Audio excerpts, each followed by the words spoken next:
হেমতাবাদে খড়ের গাদায় যুবককে পুড়িয়ে খুনের ঘটনায় নারকীয় মোড়। এই ঘটনায় ফের একজনকে গ্রেফতার করল হেমতাবাদ থানার পুলিশ। পুলিশ সূত্রে জানা গিয়েছে, ধৃতের নাম আজাদ আলী, বয়স 22 বছর, বাড়ি রায়গঞ্জ থানার বড়ুয়া গ্রাম পঞ্চায়েতের বড়ুয়া গ্রামে।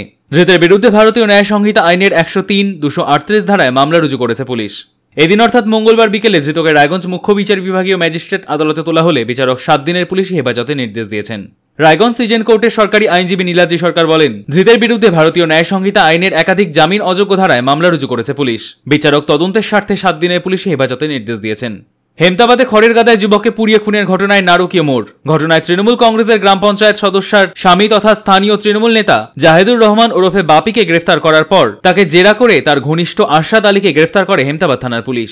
অভিযুক্ত জাহেদুর ইতিপূর্বে যুব তৃণমূল কংগ্রেসের নেতা ছিল বলে জানা গিয়েছে। উল্লেখ্য, গত শনিবার হেমতাবাদ থানার ধোয়ারই গ্রামে জনবসতিহীন এলাকায় একটি পুকুরের ধারে খড়ের গাদায় অগ্নিদগ্ধ মৃতদেহ উদ্ধার হয় বিট্টু খেত্রী নামে এক যুবকের। তাকে খুন করে প্রমাণ লোপাট করতে দেহ জ্বালিয়ে দেওয়া হয় বলে অভিযোগ। মৃতের পরিবারের তরফে অভিযোগ দায়ের হতেই তদন্ত শুরু করে পুলিশ। মূলত ওই গ্রামের এবং পারিপার্শ্বিক এলাকার সিসিটিভি ক্যামেরা খতিয়ে দেখে গতিবিধির উপর নজরদারি চালায় পুলিশ। এরপর সিসিটিভি ক্যামেরার ফুটেজ দেখেই অভিযুক্তকে শনাক্ত করা হয়েছে বলে পুলিশ সূত্রে খবর। এরপর রবিবার রাতে অভিযুক্ত জাহিদুর রহমান ওরফে বাপিকে গ্রেফতার করে তাকে জিজ্ঞাসাবাদ করার পরেই এদিন আজাদ আলীকে গ্রেফতার করে হেমতাবাদ থানার পুলিশ। এদিন রায়গঞ্জ আদালতে পেশ করা হয় তাকে।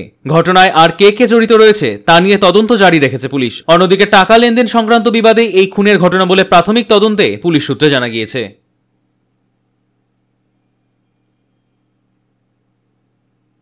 রায়গঞ্জ থেকে বিথিকা পালের রিপোর্ট, কুলিক নিউজ।